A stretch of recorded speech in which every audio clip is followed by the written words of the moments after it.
자, 115페이지에요. 조건과 기한입니다. 이 조건과 기한을 우리는 일반적으로 부관이라고 합니다. 부관. 당의 법률행위의 효과를 제한하기 위해서 제한 목적으로 덧붙이는 거예요. 부가하는 거예요. 부가. 덧붙이는 거예요. 당사자 임의적으로 덧붙이는 거다. 이걸 우리는 부관이라는데, 자, 우리 교재에도 이런 내용 있죠. 거기에 부관의 의 해놔가지고 법령의 효력, 효과 또는 효력, 이것을 제한한다는 말은 발생, 소멸에 관해서 일정한 제한을 가한다, 이런 뜻입니다. 부관의 종류는 조건, 기한, 부담 등이 있다고 했는데, 우리 민법에서는 민법 총칙에서요, 조건과 기한만 규정해 놓고 부담이란 것은 증여의 개별 규정에 있어요. 그래서 우리 시험 범위에 안 들어가기 때문에 그 부분은 생략합니다. 그래서 조건, 기한을 중심으로 정리합니다. 116페이지에요. 조건부 법령이 있죠. 자, 조건. 이 조건이란 의미부터 먼저 알아둬야겠죠. 조건이란 법령의 효력의 발생 소멸에 관해서 장래의 불확실한 사실의 성취 여부에 의존시키는 거예요. 자, 효과 발생이나 소멸에 관해서 장래의 불확실한 사실, 성취 여부에 이렇게 의존시켜 놓은 거예요. 결부시켜 놓은 거예요. 이걸 조건부 행위라고 해요. 자, 법령을 하게 되면 원래는 아무 조건을 붙이지 않았으면 법령이가 효과, 즉 요건만 갖춰버리면 효력이 발생해버리죠. 당의 법령의 한 내용대로 원하는 대로 권리 의무가 발생해버립니다. 근데 조건을 붙여놓으면 그 장래에 불확실한 사실이 성취가 되면 또는 불성취가 되면 각각 당의 법령의 효과가 발생한다, 소멸한다, 이렇게 정해놨다는 것이죠. 그래서 장래에 불확실한 사실에 의존되어 있는 내용을 우리는 조건이라 합니다. 이 조건이 붙어 있는지 안 붙어 있는지는 당연히 행위 당시를 가지고 판단해야겠죠. 그리고 이 조건은 당연히 성취 여부를 붙이는 것은 임의적 부가해야 됩니다. 임의적으로 부가시킨 것이다. 그리고 외부에 표시해야 되겠죠. 표시된 것이야겠죠. 그래서 임의적으로 외부에 표시된 그러한 내용으로서 장래에 불확실한 사실에 의존해서 당의 행위의 효과가 발생한다, 소멸한다, 이런 내용을 정하는 것을 말합니다. 자, 그 다음에 조건의 종류인데요. 종류에서는 그게 가장 중요한 게 정지조건과 해제조건이에요.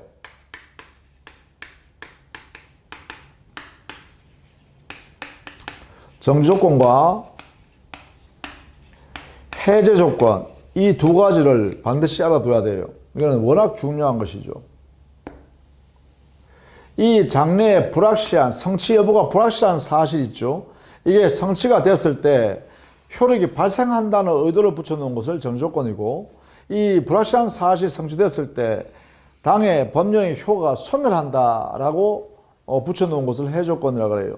이거는 효력 발생을, 이건 효력 소멸을 의도하는 것이죠. 언제?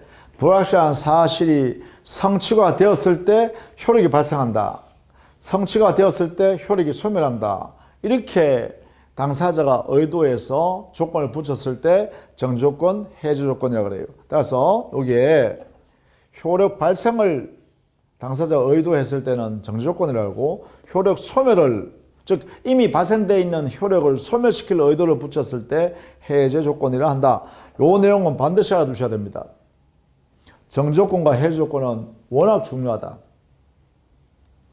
그 예도 많이 드러났죠. 116페이지에 보시면 그의 정지 조건에 보시면 두 번째 줄에 예컨대 너가 시험에 합격한다면 아파트를 하나 주겠다라고 하면 아파트 주겠다라는 건 뭐예요? 당사자 의사가 시험에 합격하는 걸 조건으로 해서 주겠다, 권리를 발생시키겠다는 것이죠. 그래서 정지 조건이라 한다 이 말이죠. 그 외에도 여기에 우리 판례가 하는 거 있죠. 장래에 불화받을 것을 조건으로 해서 귀속재산의 매매. 귀속재산이라는 것은 일제시대에 일본 사람들이 가지고 있던 부동산을 해방이 되니까 그 일본 사람들 다 도망가 버렸잖아요. 귀국해버렸죠. 그러면 그 재산을 국가로 귀속시키기로 하는 재산이 바로 귀속재산이라고 그래요. 그것을 국민 개인에게 다시 되돌려 주겠다라고 하는 것을 이제 불화라 그러죠. 귀속재산의 불화. 그래서 불화 받는다면 내가 너한테 팔게 이렇게 약속하는 매매계약. 이게 바로 이제 여기에 있는 정조건부 매매다 이렇게 하는 것이죠. 거기에 소유권 유보부 매매도 전조건을 했죠. 여기에 대표적인 예로서요.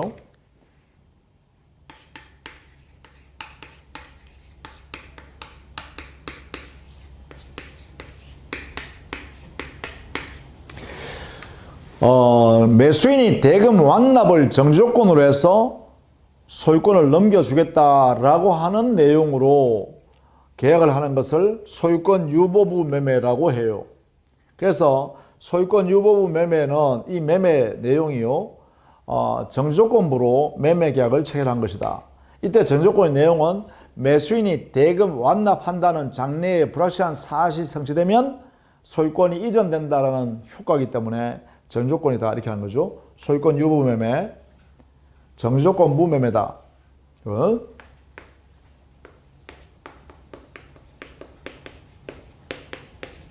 매매에 해당된다. 그 다음에 해지조건. 해지조건이라는 것은 뭐예요? 조건이 성취가 된다면 이미 발생되어 있는 효력을 소멸시킬 의도가 부과되어 있을 때 그것을 해지조건부 행위라고 하고, 그 예가 세 번째 줄에 있죠. 약혼 예물의 수수.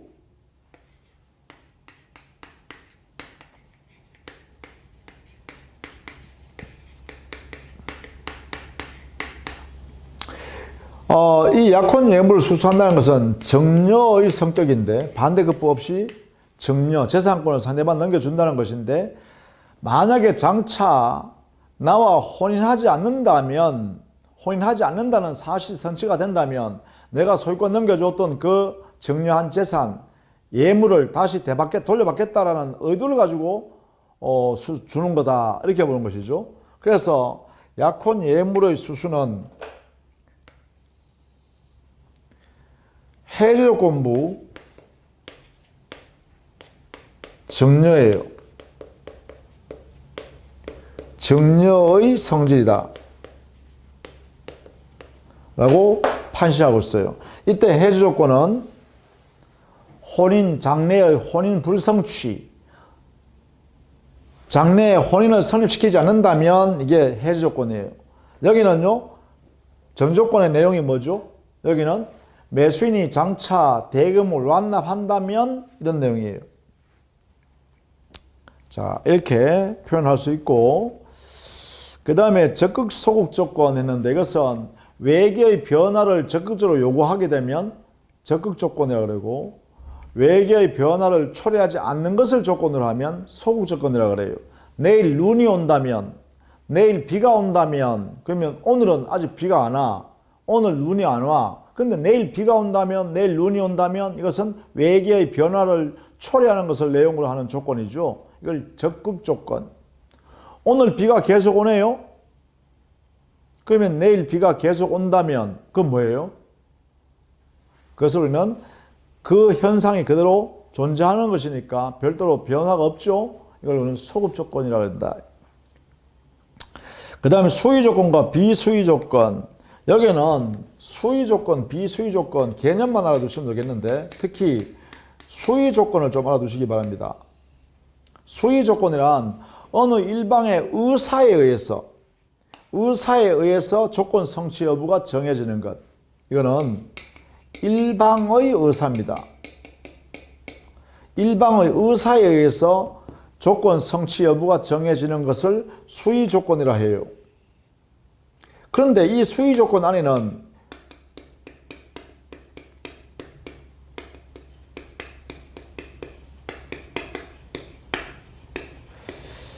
순수 수의 조건이라는 게 있어요. 이것은 뭐라 하면 내 마음이 움직이면, 내가 기쁘면 이렇게 표현하는 조건이에요. 이것은 개인의 내면에 의해서 그 내용이 결정되는 것이기 때문에 이것은 오로지 개인의 내면에 있는 내용은 객관화시킬 수가 없죠. 내 마음이 움직이면 내가 스위스 시계를 내가 하나 나한테 선물하겠다. 네 마음이 움직이는지 안 움직이는지 어떻게 알아요? 객관화시킬 방법이 없죠. 그런 것을 우리는 순수 수의 조건이라 하고, 이렇게 순수 수의 조건이 붙어있는 행위의 경우는 그 법률 관계가 너무나 불분명하고 불완전한 내용의 조건이기 때문에 아예 그 행위는 무효로 취급해버립니다. 이렇게 순수 수의 조건부 행위는 무효다, 이렇게 해석합니다. 이렇게. 자, 요거 하나만 조심을 좀 해주세요. 자, 그 다음에 117페이지 하단에 보시면 가장 조건이라는 것도 있죠. 자, 가장 조건. 이것은 의미가 뭐냐? 우리가 무슨 조건이라고 명칭은 조건이라 써요. 근데 우리 민법에서 말하는 조건의 이 성질을 가지고 있지 못한 것이죠. 즉, 일정한 법률 효과, 법률행위의 효력이나 효과가 발생이나 소멸에 관해서 장래에 불확실한 사실 성부, 성취 여부에 의존시켜 놓은 이런 것을 우리는 조건이라 했잖아요. 그리고 그 조건은 당사자가 임의적으로 부채화되고 또 표시가 돼 있어야 되죠. 그래야 조건이라고 하죠. 그런데 이 가장 조건은 저러한 내용에 의미가 없다는 것이죠. 그래서 가짜다는 조건. 예컨대 법정 조건. 조건 내용이 법에 정해져 있다는 거예요. 법에 정해져 있으면 사실은 이건 뭐예요? 법률 요건에 해당될 수가 있죠. 일반적으로. 법률 요건에, 법에 정해져 있는 요건이니까 이것은 당사자가 임의로 부과한 것이 아니죠. 그래서 이것은 법정 조건은 가짜 조건이다, 이렇게 해석하는 거예요. 그래서 민법상에 부관으로서의 효력이 여기에 적용되지 않는다. 우리 교재 118페이지 이하에 정리해 놨습니다. 두 번째, 기성조건. 기성이니까 뭐예요? 조건이 이미 성취가 되어 있다는 거죠. 언제? 법령이 할 때 이미. 성취된 조건이니까 성취 여부가 불확실해야 되잖아요. 불확실. 그렇죠? 성취 여부가 불확실해야 돼요. 불확실한 사실이어야 돼요. 근데 이게 아니잖아요. 그러니까 이것은 기성 조건은 조건이 아니다. 자, 이때 이 조건이 만약에 정지 조건으로 표시되어 있다면 그때는 유효한 행위가 되어버립니다. 이것을 조건이 없는 법령이라고 하죠. 조건 없는 법률행위다.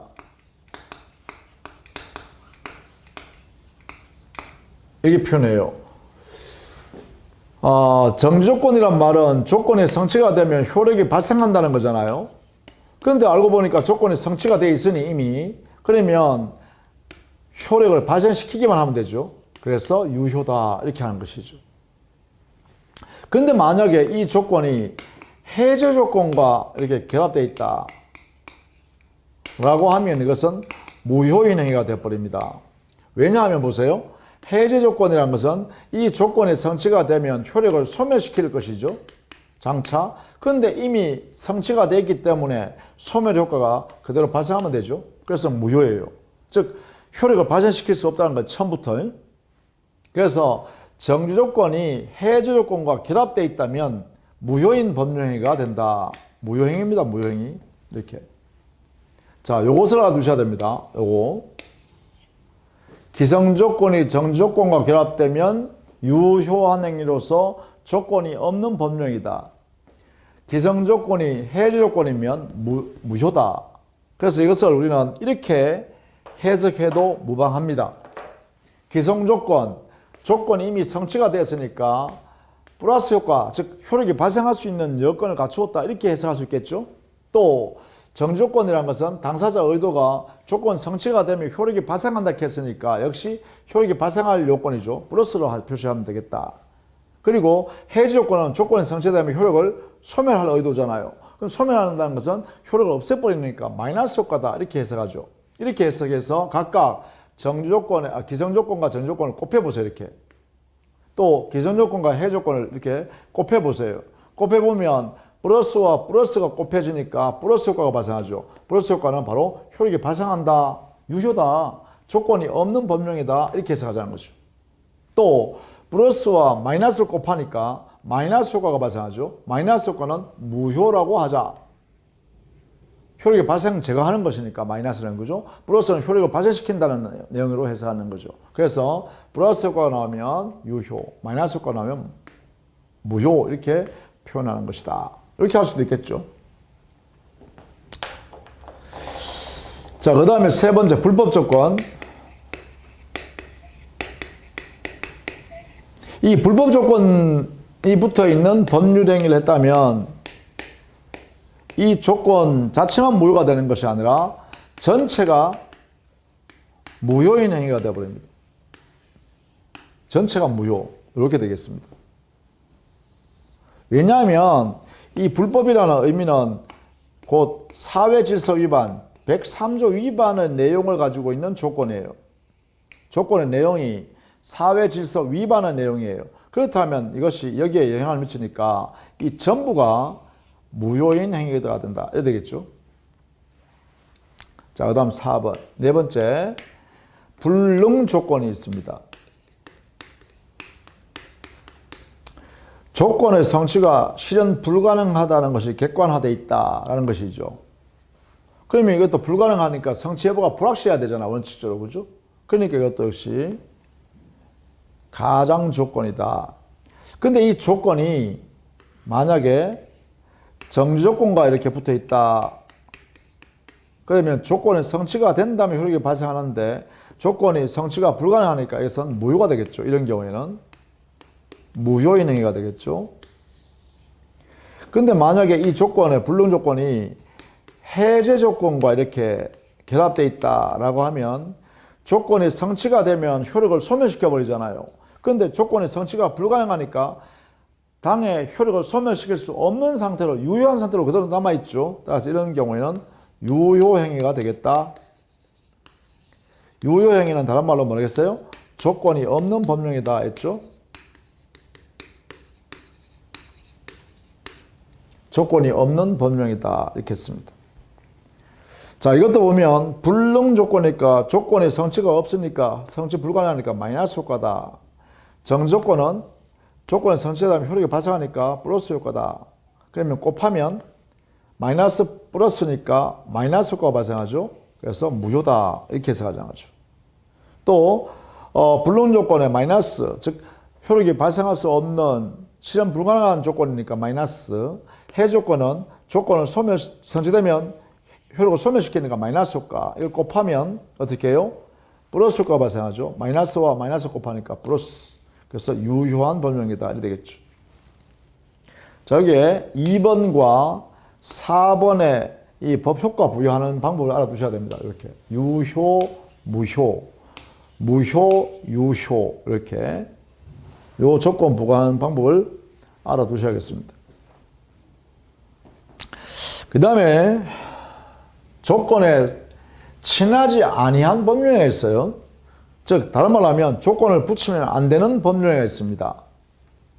이걸 조건에 친하지 않는 법령이다 이렇게 표현합니다.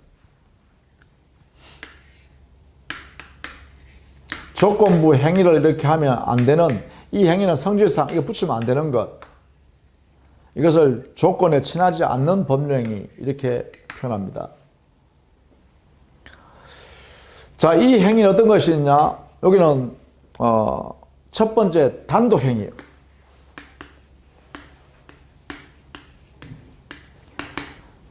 단독행위는 일방적으로 의사표시해버리면 법효과가 발생하는 것이잖아요. 그래서 상대방한테 불리한데 이 단독행위 자체가. 근데 거기다 조건부로 단독행위 하는 것을 허용해버리면 상대방이 거듭 더 불리해진다라는 의미에서 원칙적으로 단독행위에다가는 조건을 붙이지 못한다라고 하고, 다만 예외적으로 단독행위에 조건을 붙여도 되는 경우가 있습니다.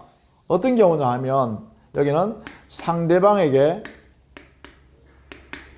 이익이 되는 단독행위, 이익이 된다든가 또는 상대방이 동의가 있는 경우, 상대방이 허락해 준 경우, 이런 경우에는 단독행위일지라도 예외적으로 조건을 붙여도 된다 이 말이죠. 그 외에는 원칙으로 할 수 없습니다. 두 번째, 신분행위에는 원칙적으로 어떤 경우에도 조건을 붙일 수 없습니다. 세 번째는 엄수표행위입니다. 엄수표행위는 그 유통성이 강화되고 보장돼야 되죠. 그래서 여기에 불확실한 내용이 들어가면 유통이 되지 않는다라는 것입니다. 다만 이 어음행위 중에서요, 어음 보증행위에 대해서는 여기에는 조건을 붙여도 된다라는 판례가 있습니다. 이 한 개는 기억을 해 두시면 좋겠다. 어음 보증행위 자체는요, 어음을 가지고 있는 수취인에게 이익이 되는 행위예요. 그래서 상대방이 이익이 되는 행위이기 때문에 조건을 붙여도 좋다. 이렇게 해석할 수 있겠죠. 자, 그래서 우리는 기본적으로 단독행위, 신분행위, 어음수표행위에는 조건을 붙일 수 없는 법령이다. 이렇게 해두고 예외, 요 내용을 반드시 알아두셔야 됩니다. 만약에 조건을 붙일 수 없는 법률행위임에도 불구하고 여기에 조건을 붙여버리면 이때는 전부 무효가 되어버립니다. 자, 조건을 붙일 수 없는 법률행위임에도 불구하고 조건을 붙여서 법령이 했다라고 하면 그 법령이 전부는 무효가 된다. 이게 되겠죠? 자, 그 다음에 다섯 번째는 조건의 성취, 불성취로 의지하는 제도입니다. 다섯 번째, 성취 혹은 불성취로 의제, 간주하는 제도인데요. 이것은 조건부 법령을 했는데 그 조건 성취나 불성취를 신의 성실에 위반하여 방해한 경우죠. 성취를 방해했거나 불성취를 신의 성실 원칙에 의해서 시킨 경우죠. 자, 그러면 상대방은 성취를 주장하거나 또는 신의 성실의 원칙에 위반해서 성취시켰다면 불성취로 인정하는 제도입니다. 상대방을 보호하기 위해서. 따라서 이거는 상대방을 보호하는 제도예요. 신의 측에 반한 경우, 이때는 상대방을 보호하기 위해서 성취나 불성취로 이렇게 인정하는 제도입니다. 다만 이때 상대방을 보호하는 제도는 상대방한테 성취를 주장할 수 있는 권리를 인정하고 불성취를 주장할 수 있는 권리를 인정합니다. 이때 이 권리는 형성권입니다. 형성권이기 때문에 행사하면 성취로 의제되고 행사하면 성취, 행사하면 불성취로 의제됩니다. 권리를 행사해야 성취 또는 불성취로 의제된다라는 것이죠. 자, 이걸 내용을 법조문을 통해서 보시면 좋겠습니다. 민법 150조에 이 규정을 살펴보시면 무슨 의미인가 알 수 있죠. 자, 1항에 보시면 조건 성취로 불이익을 받을 당사자가 신의 성실에 위반해서 만약에 조건 성취가 되면 자기가 불이익 당하니까 성취 못하게 방해해버렸어요. 성취를 방해해버렸어요. 그러면 성취를 방해했다면 상대방 입장에서는 1항 상대방은 성취되면 이익을 받을 사람인데 저 상대방이 말이죠. 불성취로 만들어버렸으니까 이 상대방은 성취를 주장할 수 있다. 이 말은 주장할 수 있는 권리인 형성권이 인정되게 되고 따라서 그 권리를 행사하면 성취로 의제됩니다. 이렇게 형성권, 주장할 수 있는 형성권이 인정되고 행사하면 성취로 의지합니다. 이때 성취 시기는 언제냐 하면 여기는 신의 성실에 위반된 행위를 하지 않았더라면 성취되었으리라 추산되는 시점입니다.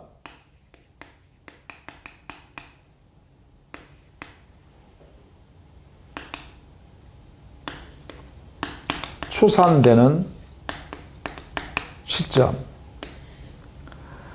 신의 성실의 원칙에 위반되어 방해하는 행위가 없었더라면 성취되었을 것이다 라고 추산되는 시점. 이 시점이 바로 성취된 시점이다. 이렇게 해석한 거죠. 자, 그 다음에 150조 2항에 보면 반대입니다. 조건의 성취로 인하여 이익을 받을 당사자가 신의 성실의 원칙에 위반하여서 스스로 성취시켜버렸네. 그러니까 신의 성실에 위반된 성취라는 거죠. 그렇다면 상대방은 불성취를 주장할 수 있습니다. 성취되지 아니하였음을 주장할 수 있다. 그러면 이때 형성권을 행사하는 거다. 인정되는 거다. 형성권. 성취하지 않았어. 이렇게 주장할 수 있도록 권리 주장한 거예요. 권리 주는 거고 이것을 불성취라고 행사하게 되면 불성취로 의지되는 것이죠. 이렇게. 자, 의미를 잘 봐두시기 바랍니다. 그러다 보면 전부 다 뭐예요? 형성권을 인정받는 제도죠. 상대방을 보호하기 위해서, 그죠? 신의 성실의 원칙에 위반된 사람을 제재하기 위해서 그 상대방에게 성취를 주장할 수 있는 권리를 인정한다. 불성취를 인정할 수 있는 권리를 인정한다. 그 권리 이름이 바로 형성권이다. 따라서 행사하면 각각 성취로 또는 불성취로 의지하는 제도입니다. 이때 여기에 방해하는 행위 있죠. 신식에 반하여 방해하는 행위. 방해 행위는 고의로 방해하든 과실로 방해하든 부주의로 방해하든 전부 다 신성실의 원칙에 위반되는 행위가 된다라는 것입니다. 자, 그런 내용도 같이 봐두시면 되겠습니다. 자, 그다음 120페이지에 조건부 법령의 효력인데요. 조건이 성취된 경우와 조건이 성취되기 전의 경우로 나누어서 좀 살펴볼겠죠. 당연히. 자, 먼저 조건부 법령에 했는데 조건이 성취되기 전의 단계에서는 어떻게 되냐? 조건부 법령에 했을 때 첫 번째, 조건이 성취되기 전, 지금 6번이죠. 성취 전의 단계에서는, 즉 이름은 뭐예요? 미정인 상태죠. 조건 성취 여부가 미정 상태예요. 이런 상태에서는 조건부 권리가 발생되게 되죠. 이 조건부 권리 자체는 현재의 권리입니다. 장래의 권리가 아니라 현재의 권리입니다. 따라서 장래의 권리다 하면 틀린 말 됩니다. 뭐냐 하면 조건부 법령에 있으니까 조건이 붙어있는 상태로 권리가 발생되어 있다는 것이죠. 이렇게. 그러므로 현재의 권리이기 때문에 첫 번째, 당의 권리를 처분할 수 있고 상속도 할 수 있고 보존 행위도 할 수 있고 담보로도 할 수 있습니다. 이거부터 알아두셔야 됩니다. 일반 원리에 따라서 현재의 권리니까 일반 원리에 따라서 처분, 상속, 보존, 담보로 할 수가 있다.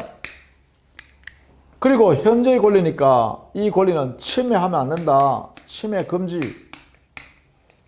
만약에 이것을 침해했다면 여기에 위반해서 침해한 사람이 있다면 이때는 조건부로 손해배상 책임을 져야 된다. 따라서 조건이 성취가 되면 손해배상을 해야 합니다. 이렇게 해야 되겠죠.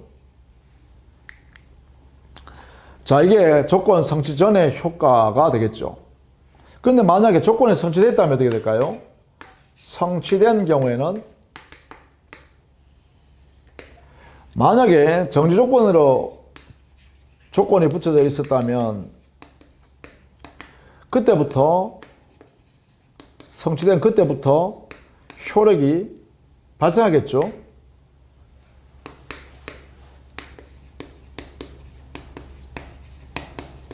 만약에 해지 조건으로 붙어 있었다면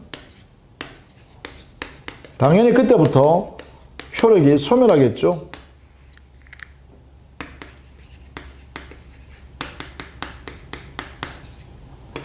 이렇게 되겠죠. 자, 여기에 그때부터라는 것은 장래효를 말하죠. 이 장래효는 다른 말로는 비소급효다, 그죠? 비소급효 이렇게 표현할 수 있겠죠. 자, 이렇게 해석하는 게 원칙입니다. 다만 예외적으로 당사자 의사에 의해서 소급효를 부여할 수도 있습니다. 소급해서 발생하거나 소급해서 소멸하도록 예외적으로 이렇게 의사표시를 하면 가능하다라는 것이죠. 이것도 같이 알아두셔야겠습니다. 즉 조건부 권리는 장래효가 원칙이지만 그때부터니까 다만 예외적으로 이렇게 소급효의 의사를 표시하게 되면 소급효를 인정할 수 있다. 이렇게 되겠죠. 자, 이렇게 해서 우리는 조건부 법률행위의 효력을 부여할 수가 있다라는 것입니다. 그 내용이 120페이지 이하에 정리되어 있습니다. 자, 기한부 권리를 또 볼까요? 기한. 이제 기한은 의미가요, 기본적으로 당해 법령의 효력의 발생 소멸에 관하여 효력 또는 효과를 제한하기 위해서 장래 도래가 확실한 이 사실에 의존하는 거죠. 의존해 놓은 것을 말한다. 이렇게 해석할 수 있죠. 자, 여기에 확실한 사실, 장래의 확실한 사실, 반드시 도래한다는 거예요. 여기에 효력에 붙이는 거예요. 그리고 물론 이것도 임의로 부과해야 되죠. 이미 부과한 것이어야 되고, 그리고 외부에 표시되었어야겠죠. 이래 돼야죠. 자, 기한의 종류. 여기는 역시 시기와 종기를 정확히 알아두셔야 됩니다. 시기와 종기. 시기는 기한이 도래하면, 확실한 사실이 도래하면 효력이 발생하는 것이죠. 효력 발생을 의도하는 것이고, 종기라는 것은 장래에 도래할 그 기한이, 즉 확실한 사실이 도래하면 효력이 소멸하는 것을 붙여놓은 것이죠. 당사자 의도가 이렇게 붙인 것을 말합니다. 이렇게. 자, 이 시기와 종기가 가장 중요한 종류입니다. 이 두 가지. 마치 시기는 정지 조건과 유사하고 종기는 해지 조건과 유사하다. 이렇게 되겠죠. 자, 우리 교재는 121페이지 하단에 시기와 종기를 정리해 놨습니다. 그 다음에 기한을 붙일 수 없는 법률행위 있죠. 기한을 붙일 수 없는 것, 기한을 붙이면 안 되는 것, 이것은 조건을 붙일 수 없는 것과 유사합니다. 이거와 유사합니다. 유사. 다만 기한부 법령을 할 수 있는 게 있어요. 여기는 엄수표행에서요. 수표에서는, 행위에서는 시기를 붙일 수 있습니다. 이 시기는 뭐냐? 엄금 지급일, 수표금 지급일, 지급일을 여기에다가 쓰거든요. 그래서 엄수표 행위에서 시기는 붙여도 된다. 이렇게 해석할 수 있어야겠죠. 그 다음에 기한부 법률행위의 효력을 볼까요? 기한부 법률행위의 효력은 이 기한이 도래하기 전에는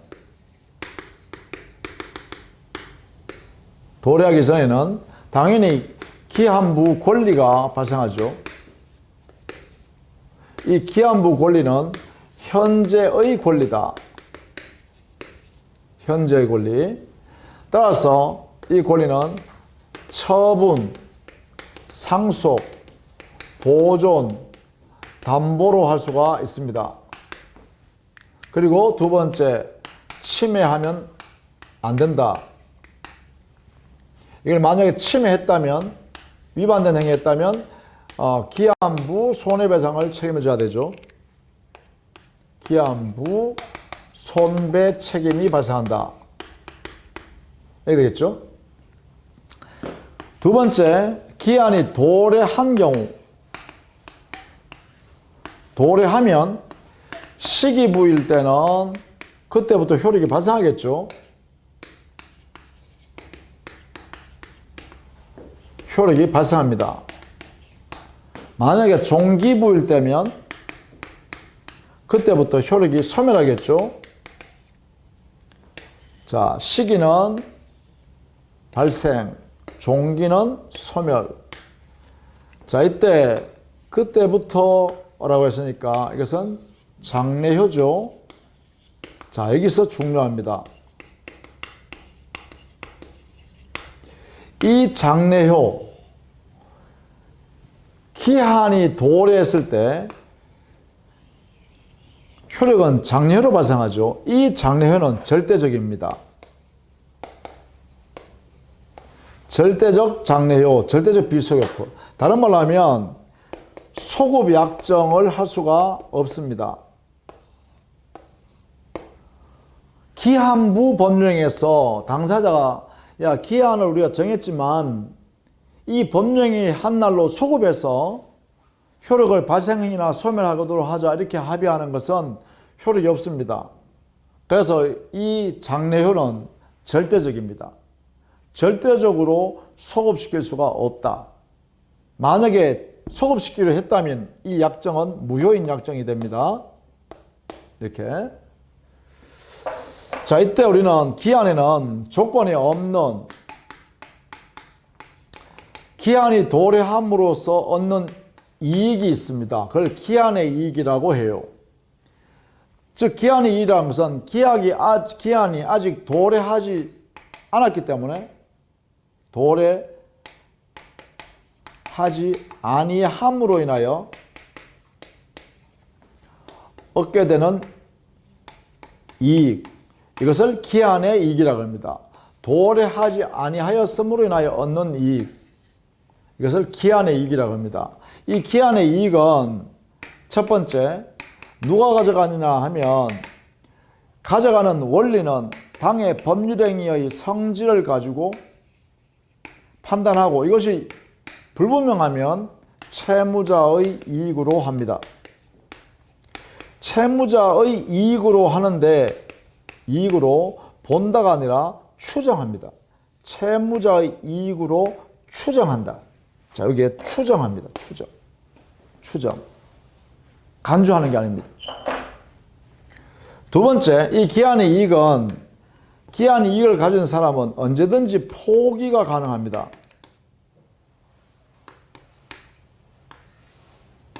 언제든지 포기할 수 있습니다. 다만 기한의 이익을 가진 자가 포기함으로써 상대방한테 손해가 생기면 그때는 상대방한테 손해를 보상 또는 배상하고 포기하면 됩니다. 그래서 이 포기는 언제든지 가능하다. 세 번째, 기한 이익이 상실되는 경우가 있습니다. 즉 기한 이익을 가진 사람이 기한 이익을 누리고 싶어도 법에 의해서 그 이익을 상실시켜 버리는 경우가 있습니다. 이거는 주로 우리 민법상 채무자한테 기한이익이 있는 걸로 추정하니까 채무자의 귀책 사유가 있어서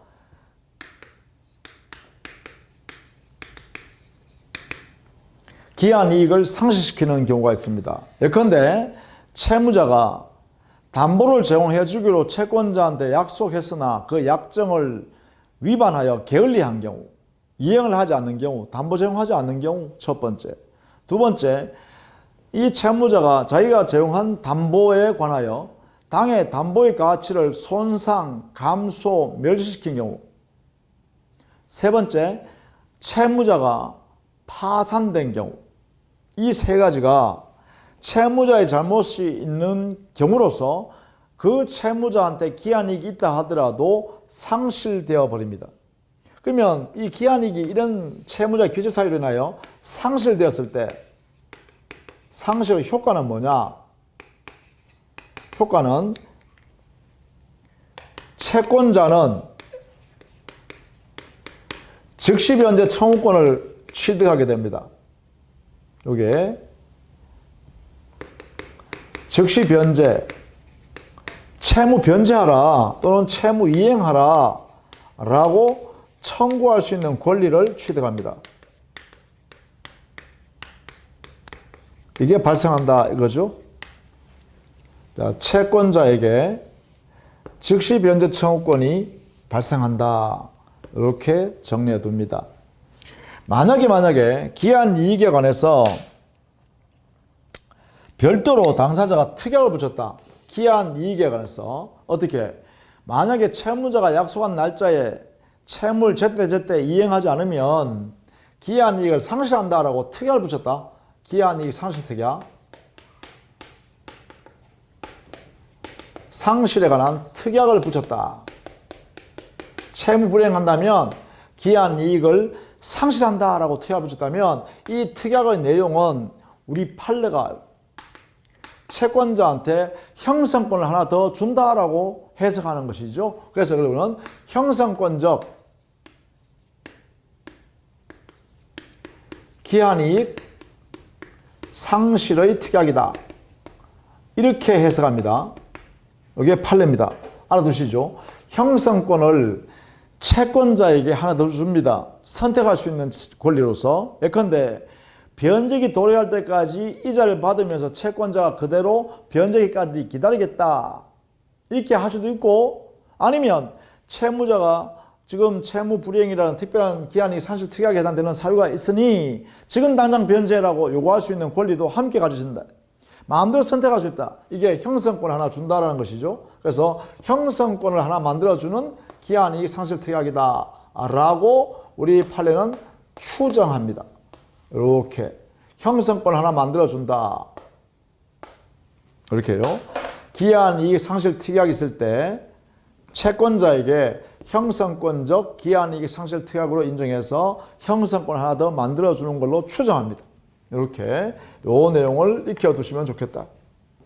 이렇게 해서 조건 기한에 관한 이야기를 쭉 살펴봤습니다. 자, 이렇게 해서 민법 총칙에 관한 내용을 총 마무리 짓고요. 다음 시간부터는 물권법에 관한 내용을 정리하도록 하겠습니다. 자, 수고했습니다.